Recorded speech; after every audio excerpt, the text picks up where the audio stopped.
एक गांव में सूरज अपनी माँ के साथ रहता है। सूरज के पिता की मृत्यु बहुत पहले ही हो गई थी।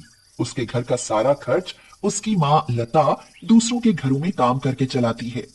अब तो उसकी माँ दिन प्रतिदिन बीमार रहने लगी। माँ, आप काम करना बंद कर दो।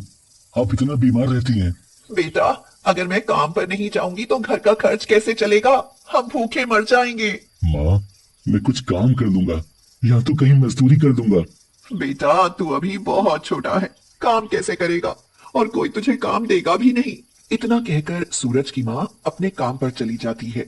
दिन भर वह दूसरों के घरों में काम करती और इधर सूरज दिन भर घर में अकेला रहता। शाम को सूरज की माँ थक हार के घर वापस आती है और सूरज से कहती है, बेटा, मुझे थोड़ा सा पानी पिला दे। अभी लाया माँ। सूरज माँ को पानी देता है। लता सूरज के लिए चटनी और रोटी बनाकर रख देती है। तभी अचानक लता को खून की उल्टियां आना शुरू हो जाती हैं। माँ, माँ, क्या हुआ आपको? अरे, क्या हुआ आपको?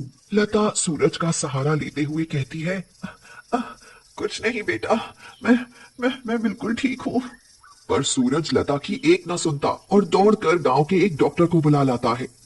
डॉक्टर काफी बुजुर्ग और अनुभवी थे। डॉक्टर साहब, देखिए मेरी माँ को क्या हुआ है। उनको खून की उल्टियाँ आ रही थी।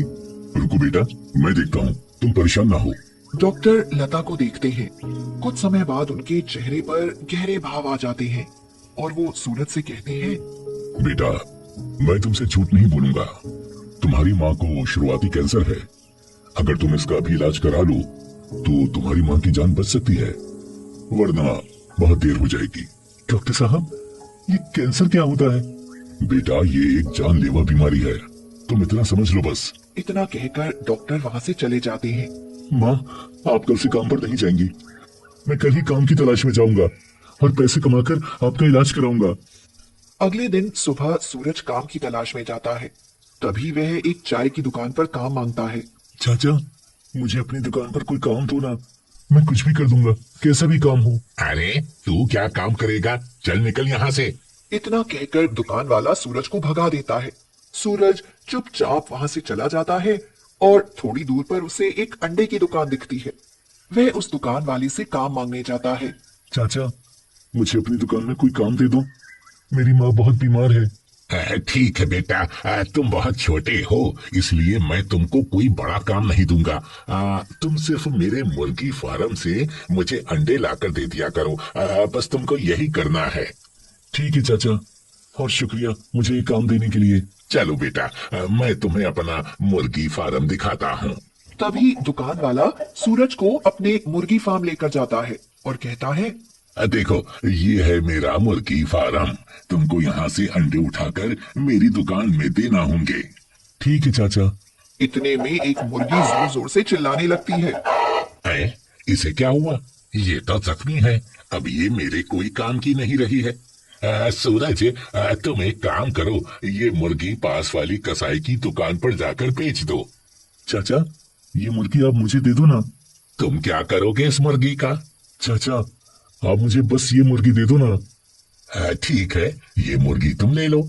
सुरेश खुशी खुशी मुर्गी को लेकर अपने घर चला जाता है। माँ, ये देखो, मुझे एक मुर्गी फार्म में काम मिल गया है और दुकान वाले चाचा ने ये मुर्गी भी मुझे दे दी है। ठीक है बेटा, पर यह तो जख्मी है। हाँ माँ, पर मैं इसकी देखभाल करूंगा।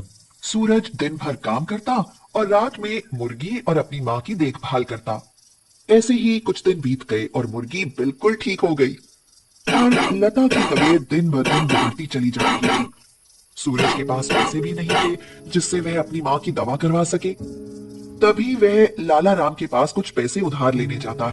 लाला राम बहुत ही चालाक व्यक्ति है। वह सोचता है कि सूरज का घर वह अपने नाम करवा लेगा और उसे कुछ पैसे दे देगा। और उसने ऐसा ही किया। सूरज का घर अपने नाम करवा लिया और उसके बदले में उसे कुछ पैसे दे दिए। सूरज उन पैसों से अपनी माँ का इलाज करवाता है और उसकी माँ की तबीयत में थोड़ा बहुत सुधार आने लगता है। तभी लाला राम वहां आता है और कहता है, ओ भाई, तुम्हारा वक्त पूरा हो गया और तुम पैसे नहीं चुका पाए। अब ये घर मेरा है।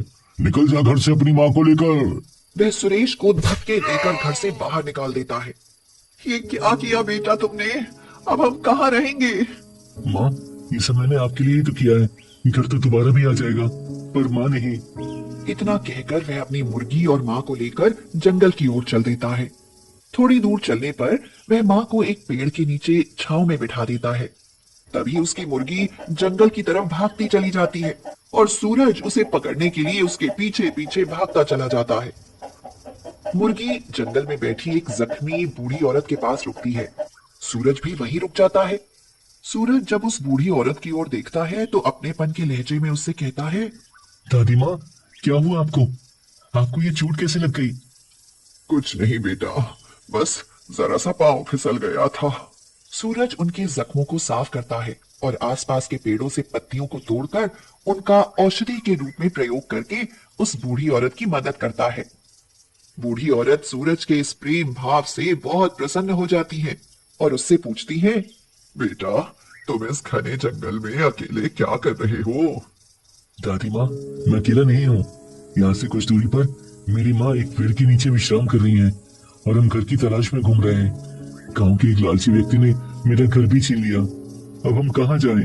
तभी बूढ़ी औरत उस मुर्गी को अपने हाथ में उठाकर कुछ मंत्र पढ़ती है। कुछ देर बाद वह मुर्गी सूरज के हाथ में थमा देती है और कहती है, अब यह साधारण मुर्गी नहीं रही। अब तुम जो मांगोगे ना, यह तुमको वह दे देगी। शुक्रिया दादी माँ। सूरज अपने गांव में वापस जाता है और मुर्गी को जमीन पर रखकर एक घर मांगता है। तभी वह मुर्गी एक मुर्गी घर में बदल जाती है। सूरज अपनी माँ को उस घर में लेकर जाता है और कहता है, माँ, आप यहाँ बैठो, मैं भी आया। सूरज बाहर जाकर मुर्गी से खाने के लिए कुछ मांगता है। फिर वह अंदर आकर देखता है कि उसकी माँ के सामने अच्छे अच्छे पकवान रखे हैं। वह अपनी माँ को खाना खिलाता है और तभी उसकी माँ की तबीयत अचानक खराब हो जाती है। सूरज जल्दी से गांव में जाकर डॉक्टर को बुलाकर लाता है। बेटा, तुम्हारी माँ के पास समय कम है। अगर अभी तुमने इनका इलाज नहीं करवाया तो इनकी जान जा सकती है। हो सके तो जल्द से जल्द पैसों का इंतजाम कर दो और अपनी माँ का इलाज करवा लो। सूरज मुर्गी से इस बार ढेर सारे पैसे मांगता है। उसके सामने पैसों का ढेर लग जाता है। सूरज पैसों को उठाकर अस्पताल की ओर बढ़ता है। सूरज की नामौजूदगी में लाला राम उसके घर में घुस जाता है और सोने से बना घर देखकर उसके मन में फिर लालच आ जाता है। मैं अपने चमचों से मुर्गी घर उठाने को बोलता हूँ। जैसे ही वह उसके घर को छूता है, तभी मुर्गी अपनी चोंच से सब पर वार करने लगती है। उसके वार से लाला राम सहित सब लोग वहां से भाग जाते हैं। इधर सही समय पर इलाज होने से सूरज की मां की जान बच गई। सूरज अपनी मां को घर ले आता है और फिर वह दोनों खुशी खुशी रहने लगते हैं।